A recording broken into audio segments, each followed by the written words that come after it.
Welcome to the deep dive. Today we're jumping into the life of Giuseppe Garibaldi. Yeah.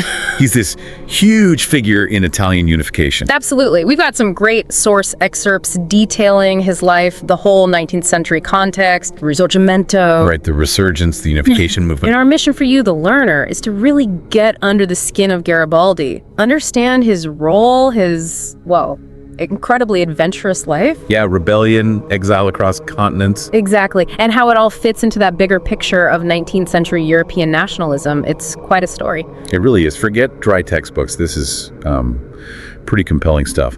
A man totally driven by this one big idea. Yeah. A unified Italy. Okay, so let's start at the beginning.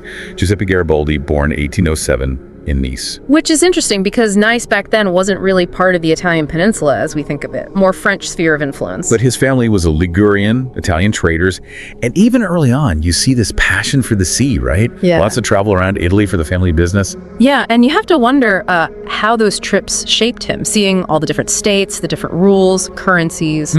Different dialects, almost like separate languages. Exactly. It must have made the disunity feel very real, very tangible. Probably fueled that desire for, a single Italy later on. That makes a lot of sense. So a key moment comes in the late 1820s. He's in Istanbul. Constantinople, as it was often called then. Right. And he meets exiled members of the Young Italy movement. This was Mazzini's group, basically. Liberal, Republican, pushing for unification and social reforms. And Garibaldi joins them. Big turning point. He comes back to Italy in 33, fully on board. And you need to remember the context here. This is the era of romantic nationalism spreading across Europe.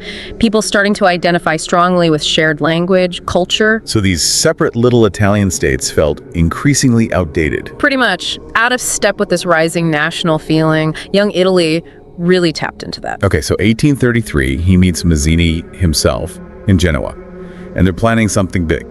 An armed uprising, starting in the Kingdom of Sardinia, hoping it would snowball. And Garibaldi's job was mobilizing support, especially in those coastal towns he knew. This early phase, it's all about popular movements, revolution from below. Very different from how things played out later with Sardinia taking the lead. But the Sardinian government wasn't having any of it. They got wind of the plan. Yep, crackdown, arrests. And Garibaldi has to bolt. First Marseille, then Tunis. He's even sentenced to death in absentia. Wow. So going back wasn't really an option. Not at all. So 1834, he's off to Brazil, and this kicks off, 14 years in exile? 14 years, a long time. And the South American period is just crucial for understanding the man he became. Because Brazil itself was going through stuff. Yeah, internal conflicts, especially this separatist movement down south in Rio Grande do Sul. And Garibaldi jumps right in. He teams up with some Brazilian army officers leading the discontent. And boom, 1835, the Ragamuffin War starts. Lasted a decade. The rebels even declared their own republic. And Garibaldi, who didn't have any real formal naval command experience before this. None. He's suddenly leading ships, fighting battles. It's incredible on-the-job training, really. Learning revolutionary warfare firsthand. Totally. This is where he hones those skills. Surprise attacks, using the terrain, rallying locals, tactics you see him use brilliantly later in Italy. And this is also where he meets Anita Maria de Jesus Ribeiro. Around 1839, yeah. By all accounts, an amazing woman, a fighter alongside him. They marry, have kids. But life got tough, especially after their son Menotti was born at 40. Hard to fight a war with a young family. So they made a move, headed to Uruguay. Montevideo, where he tries to settle down a bit. Merchant, teacher. Yeah, Uruguay was pretty unstable itself, though. Newly independent, constant power struggles between these two factions, the Blancos and Colorados. And Garibaldi gets pulled back in, doesn't he? Eventually, yes. And in 1842, he forms an Italian unit there. And this is where the look emerges. The red shirts, the camisas row. Exactly. His signature look is born in Uruguay. Then comes the siege of Montevideo in 43. Lasted nearly 10 years. Unbelievable. And Garibaldi and his Italian legion are right in the middle of it, fighting on land, even some naval stuff in the harbor. Those red shirts, they became this powerful symbol, didn't they? Revolution, fighting for a cause, even far from home. South America really forged him. Okay, but fast forward to 1848. Europe's exploding, revolutions everywhere. Italy too, driven partly by economics, food prices, famine. Yeah, the source mentions uprisings in Sicily, first, January 48, against the Bourbons, fueled by poverty. And then it spreads north to Austrian-held cities like Milan, Venice, big rebellion. This creates an opening, right, for the unification movement. A huge one. King Charles Albert of Sardinia sees his chance, maybe defending Italians, maybe a bit of personal ambition too. Probably a mix. He declares war on Austria. The First Italian War of Independence kicks off. And Garibaldi hears the news. And he's back. Early 1849, he's in Piedmont, forming another Red Shirt Legion. But the war. It doesn't go well initially for Sardinia. The Austrians are tough. Big defeat at Novara in March 49. A major setback for the Sardinian army. But Garibaldi, he doesn't quit. No way. He decides to head to Rome to defend the new Roman Republic. Which was under threat from, well, everyone it seems. Papal forces, the French who wanted the Pope back in power. Naples, even Austria eventually. So the defense of Rome becomes this heroic but ultimately doomed stand. Hugely inspiring, but they were just outnumbered and outgunned. Rome falls by July 1849. The war ends in defeat for the nationalists. And personally devastating for Garibaldi, Anita dies during the retreat. Such a tragic loss. He carried her shawl apparently for years afterward. A terrible blow. And again, he's forced into exile. The new king, Victor Emmanuel, boots him out. First Tangier then, New York. Yeah, New York City. Arrives summer 1850. The second exile, it just shows his incredible resilience, doesn't it? Never giving up on that Italian dream. So New York. Seems like a quieter time, maybe. On the surface, he connects with Antonio Mucci, the inventor. Even works making candles for a bit. But that adventurous spirit is still there. April 51, he's off on another massive sea voyage, the ship Carmen. And this trip is fascinating. Part trade, sure, but he's also making contact with revolutionaries in Central and South America, still fighting Spanish rule. He really gets around. Yeah. Across the Pacific to China, even Australia and Tasmania briefly. Incredible. He becomes one of the few people at the time to have visited 5 continents. Wow. So he trades, buys copper in Chile, heads back to New York, feeling revitalized. Seems like it. His spirit renewed. And by January 1854, he's captaining another ship, the Commonwealth, back towards Europe. Stocks in England, France, arrives in Genoa, May 1854. And his return coincides with some family news. His brother dies, he inherits some property. Which leads to a big change. 1855, he buys this estate on Caprera. An island just off Sardinia, and he sort of retires. Becomes a farmer. Summer retirement, maybe? Yeah. He's working the land, raising animals, famously naming his donkeys after his enemies. Including the Pope. You gotta love that touch of defiance. Definitely.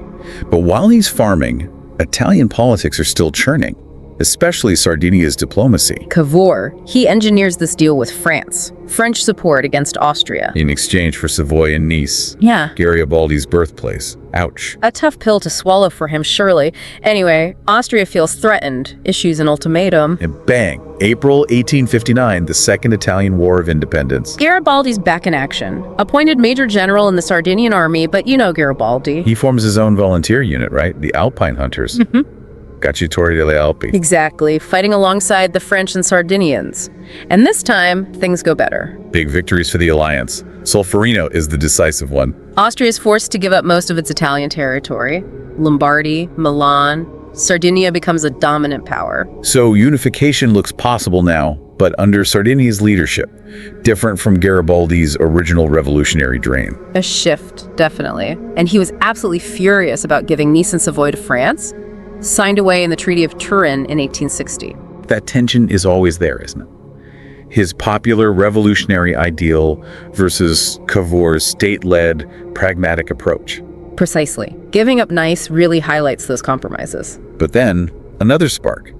1860, rebellions kick off down south, Kingdom of the Two Sicilies. Palermo, Messina, against the Bourbon rulers. And Garibaldi sees his moment. This is the big one. The Expedition of the Thousand, May 1860.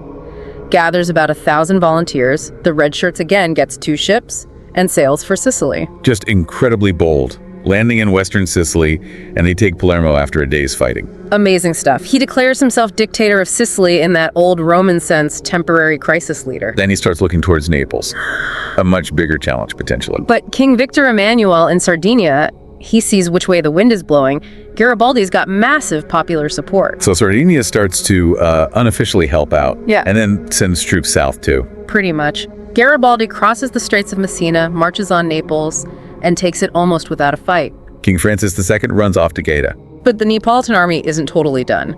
They regroup. There are clashes. It culminates in the Battle of Volturno, October 1st, 1860. The biggest battle Garibaldi ever personally commanded. A tactical win for him, but maybe not decisive on its own. It's the arrival of the Sardinian regulars that really seals the deal in the south. Okay, so shortly after Volturno, you get that famous meeting. The Tiano meeting.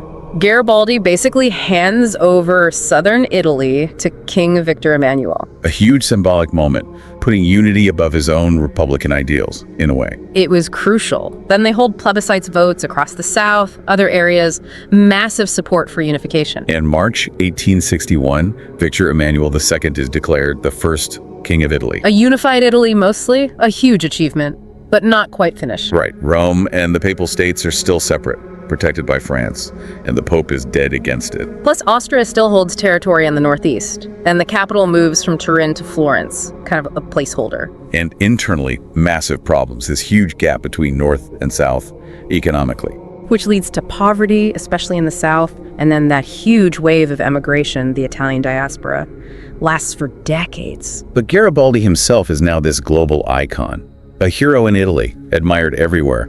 Lincoln even offers him a job. Yeah, in 1861, command in the Union Army during the Civil War.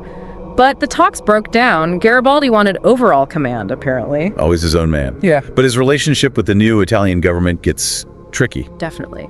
That unauthorized march on Rome in 62. The government stops him, he gets wounded, even imprisoned briefly, shows the tension. So he's kind of pushed aside politically back to Caprera. But history keeps moving. Bismarck's Prussia is on the rise. Italy allies with Prussia against Austria. The Austro-Prussian War, 1866.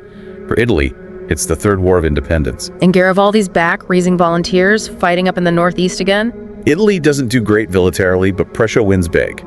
So Italy gets the Veneto region as part of the deal. Progress. But Rome is still the big prize, still protected by France. Garibaldi tries again, fails again because of the French. Until 1870. The Franco-Prussian War. France gets hammered by Prussia, has to pull its troops out of Rome. And the Italian army finally marches in. Short fight, a referendum, and Rome becomes the capital. Yeah. Unification complete. The Pope retreats into the Vatican, protesting. The Risorgimento is finally, formally done. So Garibaldi's later years, his views shift a bit. Yeah, interestingly, despite past issues with France, he supports the French Republic against Germany in that war, even volunteers to fight for them. Really? In the Vosges army. Yep.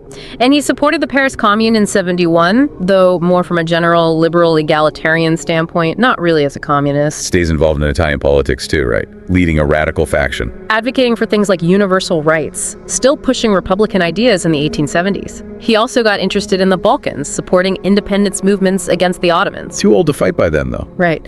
Personally, he remarries in 1880, having renounced Catholicism for deism. But his health fails. Paralysis sets in.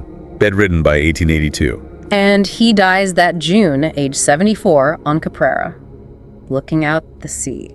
Requested cremation, which was quite unusual then. What a life. Yeah. Adventurer, guerrilla fighter on multiple continents. Brazil, Uruguay, Italy, France, Yeah. and absolutely central to Italian unification. A prototype revolutionary, really admired worldwide. So, wrapping up this deep dive, Garibaldi's journey is just extraordinary. Yeah. Sailor, revolutionary, nation builder. Key takeaways. That relentless dedication to Italy, his military genius, that incredible adventurous streak, but also that complex, sometimes fraught relationship with the kingdom he helped create. A truly unique figure. Absolutely. So a final thought for you, the learner. Garibaldi starts as this passionate revolutionary, right?